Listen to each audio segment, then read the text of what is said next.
Hello! Today we'll be looking at what's in this little bag from ViFly. It's the first of 3 little bags I received over Christmas, so expect some more soon. But just before we get into that, a quick reminder, please like or dislike this video if you didn't like it. Comment down below, don't forget to subscribe, and if you can find that little bell icon, have a click on it just for fun, who knows what it does. This is the ViFly ShortSaver 2. And this is going to be quite a short review because essentially it's a bit of an evolution rather than a revolution from this one. This is the original ShortSaver.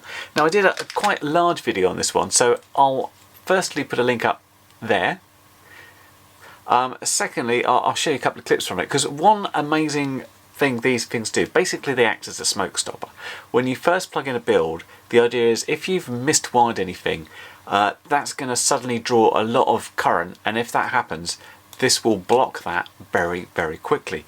And I wasn't sure it was going to work, but what I did originally is I miswired deliberately an XT60 to an ESC. So basically I crossed over the live and the ground wires, and then I tried plugging it in and that stopped it.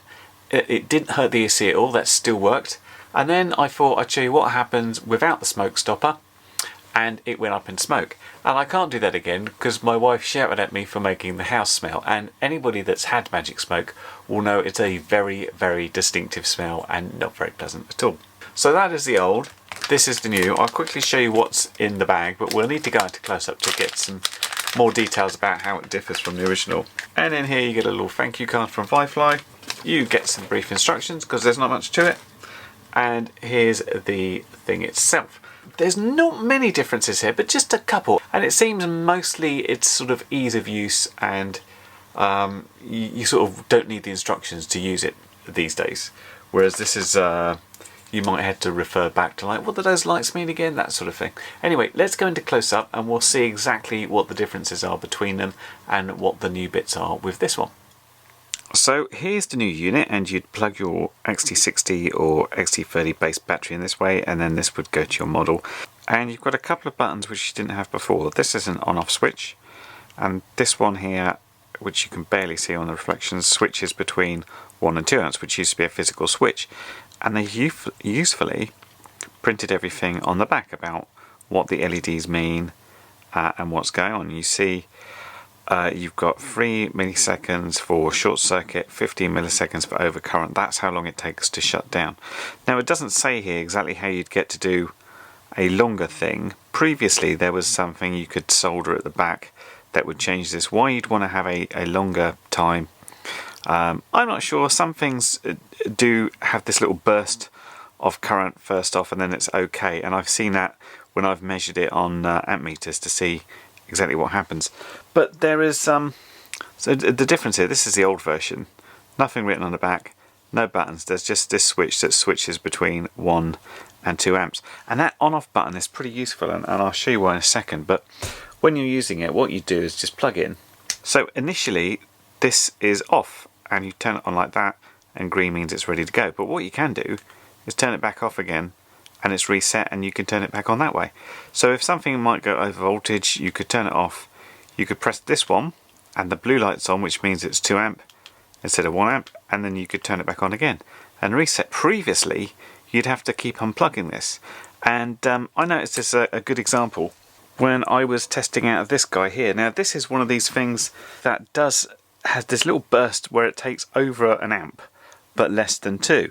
So if I was to plug, this is the original version of it, if I was to plug it in, it goes red. Now without that reset button, I can change the switch there as much as I like. It's not going to happen. So what I have to do is unplug it, unplug this power, make sure it's on to 2 amp, plug it back in, then plug it back in, and then it's happy with that 2 amps. What I like about this new one is the lack of having to plug it in again. So if I just plug it in like that, and I can say, let's try turning it on, see what happens. And it starts up, and then it seems to just take over that 1 amp and shuts down again. So you got the red light there. So I can shut it off and try it again, and it shuts off again. So I can say, okay, let's try 2 amps. Blue LED goes on, and we can try it then. all is good, and I can just turn it back off again that way. I really like that little on-off button. That's much better than I thought it was. And in terms of detecting like a misconfiguration, if I've just literally got bare wires here, if I turn this on, you can see that green light's there. Now normally if you touch these two terminals together, your battery would go very blowy and then smoke would come out and it basically go on fire. If I just touch these together now, you'll see it instantly cuts that off with that red LED. And we can do it again there.